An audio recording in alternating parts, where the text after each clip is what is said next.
What's up, everybody? I'm Flash. This is One Man's Opinion, the show where we cover just about everything. And today, we've got another epic rap battle reaction coming at you. Mr. T versus Mr. Rogers, going all the way back to Season 1. And if memory serves me correctly, this was actually the very first epic rap battle that I ever saw. I believe. I'm pretty sure. And I probably watched this thing 100 times. Back in the day. But it has been a very long time, and if I've learned one thing going back and re-reacting, I say re-reacting, if I've learned one thing going back and reacting to these old epic rap battles, it's that I did not know all the punches that were hidden throughout them. So I'm interested to see what I missed on my first few watches way back in the day. Let's see how it goes.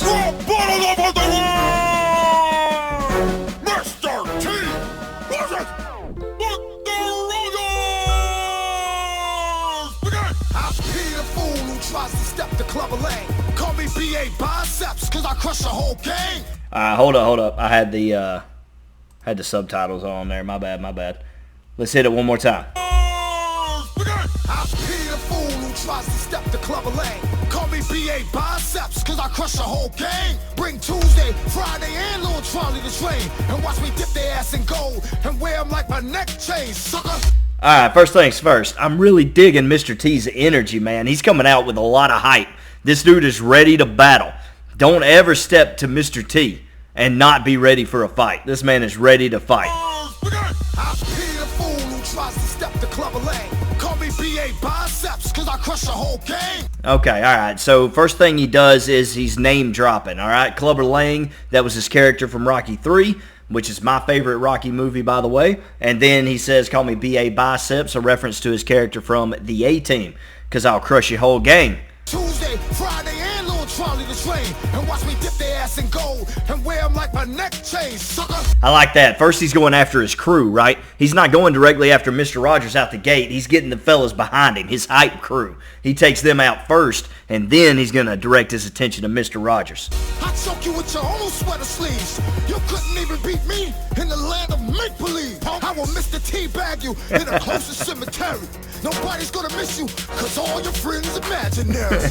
Let it never be said that the early days of ERB were the most complex writing of the series, but some of the funniest writing. I mean, it's the obvious stuff. It's right in your face. It's something that, you know, a sixth grader could have sat down and wrote and came up with given enough time. But there's something charming about these old ones, man. It's so funny. So he says, I will choke you with your own sweater sleeve. I choke you with your own sweater sleeves. You couldn't. Now, I want you to watch this man. Just watch Mr. T right here. Stop worrying about the lyrics for a second. Watch this man right here. Even beat me in the land of make-believe, punk. In the land of make-believe, punk. Alright, and then you got the Mr. T bag. Mr. T bag you in the closest cemetery. Yeah. Nobody's gonna miss you, cause all your friends imaginary. And that last bar actually goes pretty hard. I mean, that's a good punch. Nobody's gonna miss you cause all your friends imaginary. Mr. Roger there in his house, you know, he's got all his puppets and his trains and, you know, all his imaginary friends there with him, so that's pretty awesome. You know, even talking to the crowd, you know, is sort of an imagination based performance, you know. He doesn't have anybody right there directly in front of him. He's performing for the camera a little bit. And so that bar hits pretty hard. I like that a lot. Mr. T, not a bad opener right there. It was a lot of fun. Had one really strong punch, and the rest, you know, was at least high energy and funny. So that counts for something. Here we go. I hope you don't mind if I change my shoes. Hey! Rockin' sneakers till this battle's over, so I don't get blood from your ugly face on my panty loafers. I like you just the way you are, one in a million, but it looks like the barber gave your head a Brazilian. Alright, listen. I'm not gonna lie. The first time you see this, hearing Mr. Rogers come out with this sort of attitude, you know, you don't get blood from your ugly face on my penny loafers, you know, it's really funny and it's endearing and it's great. Once you've heard it a lot, I think it does kind of take a little bit of magic out of it. Once you've heard it a few times, you're like, okay, it's this Mr. Rogers, you know, he's not afraid to say anything. It's shock and awe. We got it, you know, but I'm trying not to let that influence my decision. But yeah, so far he doesn't say just a whole lot. I don't get blood from your ugly face on my panty loafers. I like you just the way you are, one in a million, but it looks like the barber gave your head a Brazilian. He kind of flaming him a little bit, though. You know, going after his look a little bit. All right, I'm not mad at him for it. That's all right. I pity your neck, Mr. Gold Chains. You got too many. The only gold I keep is on the shelf in my end. Hey, that's pretty solid, though. No, that was pretty good right there. He said, hang on, run it back, run it back. I pity your neck, Mr. Gold Chains. Pity your neck, Mr. Gold Chains. You got too many. You got too many. So he's still kind of flaming him a little bit. He's still kind of going after his look, his drip a little bit. The only gold I keep is on the shelf in my Emmys. And then that's a flex right there with a punch, too. You know, as far as I know, Mr. T ain't got no Emmys. So, you know, I guess that's a pretty good punch. Maybe he does. I don't know. But, you know, Mr. Rogers flexing a little bit, throwing a little bit of a punch, so a little shade at him. Whole world full of children, I can tell. You call yourself T because you're too dumb to spell. Okay. All right, listen. So, I think I like Mr. T's verse just a little bit better. Like I said, the novelty of, you know, this version of Mr. Rogers kind of has worn thin for me.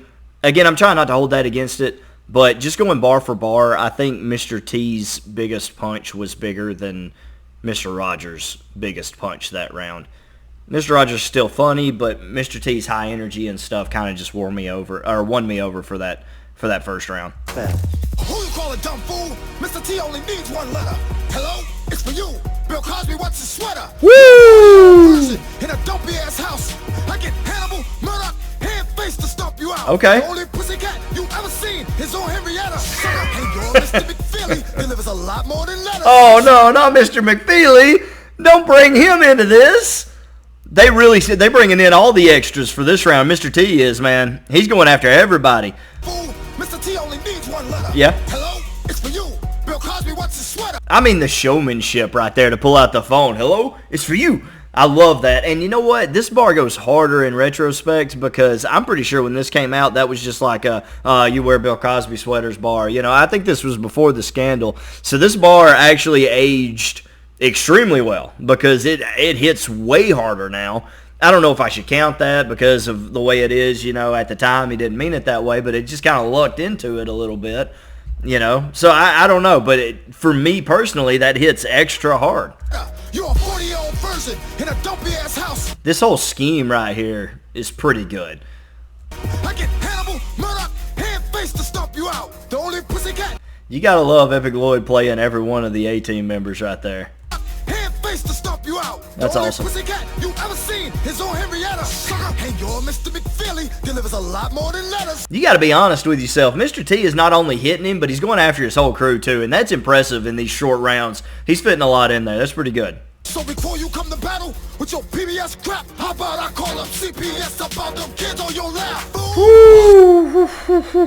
Okay, CPS, kids on your lap, Child Protective Services. I mean, it's the same kind of bar you throw at like Santa Claus, right? But it's good though. I mean, it stands. It's low hanging fruit. Fine.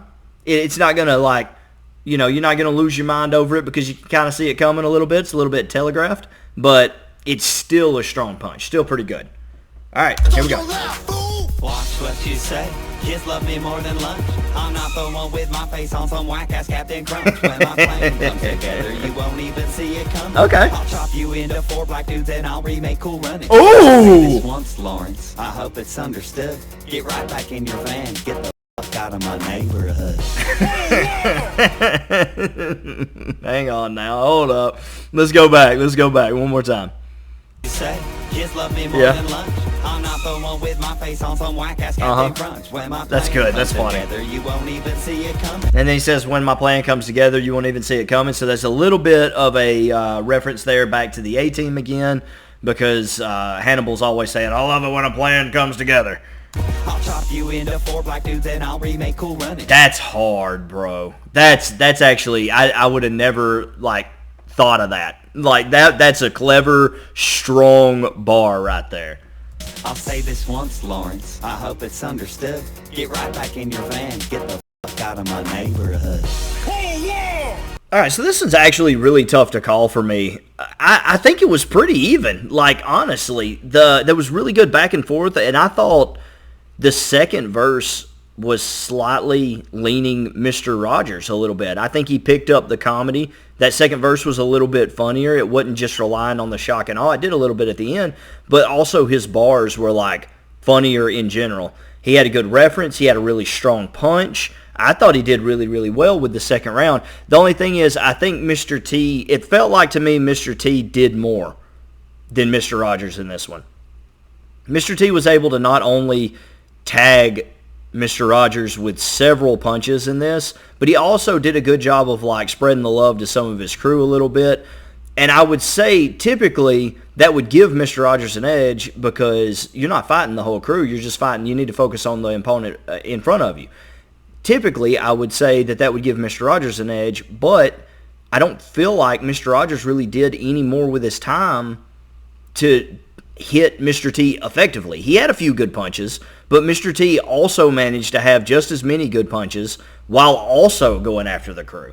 So I actually feel like Mr. T did more with his time, and I feel like his bars were a little more clever. They were a little bit more thoughtful. To me, he had a little bit better pin game, and so like all around, even though it's by the slimmest of margins, in my opinion, even though Cool Runnings was a heck of a bar. That was a great bar. That was really clever. I liked it a lot.